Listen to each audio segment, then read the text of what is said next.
नमस्कार दोस्तों, मैं आचार्य वसुधा आप सभी का हार्दिक अभिनंदन करती हूँ। दोस्तों, आज हम आपसे बात करेंगे इस सप्ताह के राशिफल के बारे में। जी हाँ, 28 नवंबर 2022 से लेकर 4 दिसंबर 2022 तक का ये सप्ताह कैसा रहने वाला है ग्रह गोचर की दृष्टि से आप सभी के लिए। लेकिन उससे पहले अनुरोध करूंगी कि यदि आप यहाँ पर नए हैं और अब तक सब्सक्राइब नहीं किया है तो प्लीज इसे सब्सक्राइब कर दीजिए चैनल को। साथ ही साथ बेल आइकन को जरूर दबा दीजिए ताकि आने वाले सभी वीडियो आपको समय से मिल सके। तो चलिए वीडियो की तरफ आगे बढ़ते हैं। बात करते हैं सर्वप्रथम कि इस सप्ताह में कौन कौन से विशेष व्रत, पर्व और त्योहार आने वाले हैं। सबसे पहले 28 नवंबर को श्री राम जी का विवाह उत्सव मनाया जाएगा। कहते हैं इसी दिन माता सीता ने श्री राम जी के अशोक वाटिका में पहली बार दर्शन किए थे। 29 नवंबर को चंपा षष्ठी रहेगी। 1 दिसंबर को नंदा नवमी तथा 3 दिसंबर को मोक्षदा एकादशी का व्रत रखा जा सकता है। इसके अलावा इस सप्ताह में बुध राशि परिवर्तन करेंगे और जो अब तक वृश्चिक राशि में चल रहे थे 2 दिसंबर को 3 दिसंबर को यहां से निकलकर आएंगे धनु राशि के अंदर। जी हाँ, इस ग्रह गोचर से जुड़ी हुई वीडियो भी आप हमारे चैनल पर देख सकते हैं। तो चलिए चलते हैं वीडियो की तरफ। बात करते हैं जल्दी से कैसा रहने वाला है ये सप्ताह आपके लिए और क्या कहते हैं आपके सितारे। तो चलिए बात करते हैं कैसा रहेगा सिंह लगन वाले जातकों के लिए ये सप्ताह ग्रह गोचर की दृष्टि से। सबसे पहले बात कर लेते हैं ग्रहों की।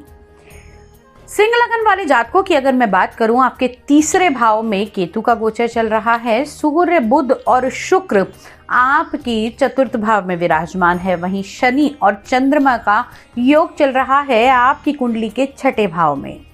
देवगुरु बृहस्पति विराजमान हैं कुंडली के अष्टम भाव में। राहु का गोचर चल रहा है नवम भाव में और मंगल दशम भाव में विराजमान हैं अपनी वक्री स्थिति में। इसी के साथ चंद्रमा आपकी कुंडली में गोचर भ्रमण करेंगे इस सप्ताह आपके छठे भाव में, सप्तम भाव में, अष्टम भाव में और नवम भाव में। अब इस ग्रह गोचर का आपके जीवन पर क्या प्रभाव पड़ेगा, आइए उसे जान लेते हैं। सबसे पहले अगर हम बात करें तो सिंह राशि वाले जातकों की हेल्थ से जुड़ी हुई, यानी कि आपके लगन के स्वामी इस समय चतुर्थ भाव में विराजमान है, लेकिन वहीं चंद्रमा आपकी कुंडली के छठे भाव के अंदर विराजमान है। तो कहीं ना कहीं छोटी कोल्ड, कफ, स्नीजिंग और साथ में शनि का योग होने के कारण, विष योग होने के कारण आपके मूड विंग्स बदल सकते हैं। इस समय में आपका मन थोड़ा खराब हो सकता है, लेकिन शारीरिक स्थिति पे अगर मैं बात करूं तो वहां से आपको सुधार मिलता हुआ दिखाई देगा। अब बात करते हैं हम आपकी कुंडली के चतुर्थ भाव की, यानी कि आपके सुख के स्थान की। यहाँ पर सूर्य, बुध और शुक्र की युति दिखाई देती है। अगर देखा जाए तो सूर्य आपके लगन के स्वामी, शुक्र आपके कर्म भाव के और साथ ही साथ आपके तीसरे भाव के स्वामी माने जाते हैं। तो अगर हम देखें तो इस सप्ताह में आपके व्यवसाय में रुके हुए काम बनते हुए दिखाई देंगे, जिससे आपको प्रॉफिट्स की अनुभूति होगी। हाँ, थोड़ा बहुत खर्चा आप लोग इस समय में कर सकते हैं, लेकिन इस समय में आपके दोस्तों से, संबंधियों से, भाइयों के साथ में मिलकर कोई नई गेट टुगेदर आप ऑर्गेनाइज कर सकते हैं। किसी प्रकार का आपका बाहर का प्रोग्राम भी बन सकता है। इस सप्ताह में आपको मनोरंजन के स्तर पर एक अच्छी सुख की अनुभूति प्राप्त होती हुई दिखाई देगी। जो व्यक्ति किसी प्रकार का बिल्डिंग मटेरियल का, प्रॉपर्टी का काम करते हैं, उन लोगों को भी लाभ मिलता हुआ दिखाई देगा, क्योंकि आपके सुख के स्वामी अभी आपके कर्म भाव में, आपके व्यवसाय के भाव में विराजमान हैं। अब बात कर लेते हैं आप लोगों के पंचम भाव की, यानी कि आपकी संतान का, आपके प्रेम संबंधों का और सबसे बड़ी बात आपकी शिक्षा और आपकी नौकरी का भाव भी यहीं से देखते हैं। अगर किसी प्रकार का कोई कंपटीशन का एग्जाम दिया है तो दोस्तों मेहनत बहुत ज़्यादा है, क्योंकि अगर देखा जाए तो अभी आपके पंचम भाव के स्वामी अष्टम भाव के अंदर विराजमान है। यहाँ पर दिखाई देता है कि पेट से जुड़ी हुई समस्याएं भी आपको इस समय में भुगतनी पड़ सकती है, क्योंकि एक तरफ से चंद्रमा छठे भाव में, वहीं चंद्रमा गज केसरी योग के साथ तो आएगा लेकिन आपके अष्टम भाव में भी आ जाएगा।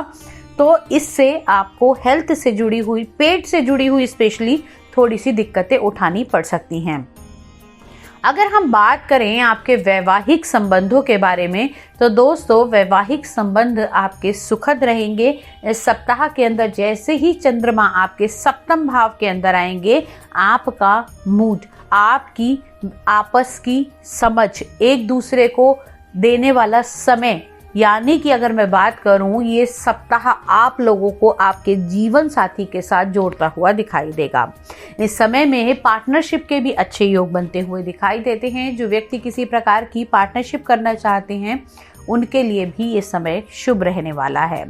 अब बात कर लेते हैं उन लोगों के लिए जो हायर स्टडीज कर रहे हैं, यानी कि अपने जीवन के लक्ष्य को आगे बढ़ाने के लिए जिन्होंने पहला कदम रख दिया है, किसी प्रकार के बड़े लेवल के लिए इंटरव्यू दिया है, या फिर मैं कहूँ किसी बड़े प्रोजेक्ट पे काम कर रहे थे, तो उनके काम इस समय सिरे चढ़ते हुए दिखाई देंगे। इस समय में आपको गवर्नमेंट से भी लाभ मिल सकता है।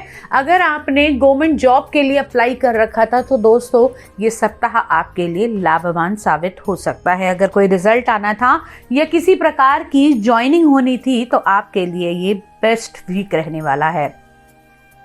ओवरऑल सप्ताह आपके लिए मिला जुला रहेगा। इस सप्ताह में आपके अंदर कॉन्फिडेंस लेवल सबसे अधिक बढ़ेगा। साथ ही साथ इस सप्ताह में आप कुछ नए प्रोजेक्ट्स अपने शुरू कर सकते हैं, या फिर मैं कहूँ कि अपने फ्यूचर को लेके आपने जो भी रूपरेखा तैयार की थी उसकी तरफ आप अपना कदम बढ़ा सकते हैं। आप लोगों को इस सप्ताह में आपकी पैतृक संपत्ति, यानी कि आपके पिता का बनाया हुआ बिजनेस, उससे भी लाभ आपको मिल सकता है। लेकिन हाँ, ध्यान रहे, अगर आप अपनी परिवार से, अपने कुटुंब से जुड़ा हुआ कोई फैसला लेने जा रहे हैं, या फिर आपका भाइयों के साथ में कोई विवाद चल रहा था, कोई कोर्ट केस चल रहा था पारिवारिक संपत्ति को लेकर, तो उसमें बहुत ज़्यादा जल्दबाजी आपको नहीं करनी है। मैंने कहा आपको पैतृक संपत्ति मिल सकती है, लेकिन थोड़ा सा पेशेंस आपको रखनी पड़ेगी। अब इस सप्ताह में कौन सा रहेगा लकी नंबर और क्या रहेगा लकी कलर, तो वो भी जान लेते हैं। इस सप्ताह के लिए लकी नंबर है आपके लिए नंबर 5 और लकी कलर आपके लिए रहने वाला है गोल्डन येलो कलर। अपनी कुंडली का विश्लेषण कराने, घर या फैक्ट्री का वास्तु कराने के लिए, या फिर हमसे ज्योतिष, टैरो कार्ड रीडिंग, वास्तु शास्त्र, न्यूमरोलॉजी सीखने के लिए हमारे नंबर पे हमें संपर्क कर सकते हैं।